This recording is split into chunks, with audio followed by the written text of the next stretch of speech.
The following video depicts the installation of the 1600 wall guard from IPC. Once the retainer has been cut to size, make a mark 4 inches from the ends of the retainer. Evenly divide the remaining space.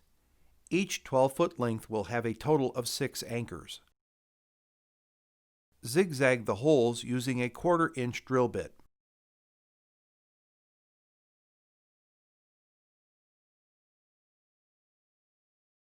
Before mounting to the wall, simply snap the end cap into place. Using a level, place the wall guard in its desired location. While holding in place, mark the holes onto the wall. Then drill the holes. Place alligator anchors into the holes. To hold the wall guard in place, manually insert the screws, then tighten them with the drill. Use a self-tapping screw to attach the end cap. Attach the bumper by locking in the top portion and then applying force to snap the rest into place.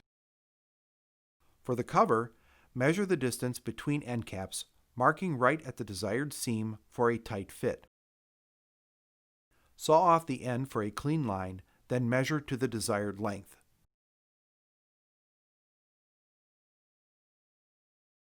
Cover attachment is similar to the bumper.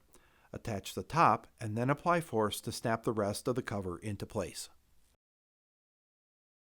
Once installed, wipe down with an approved cleaner.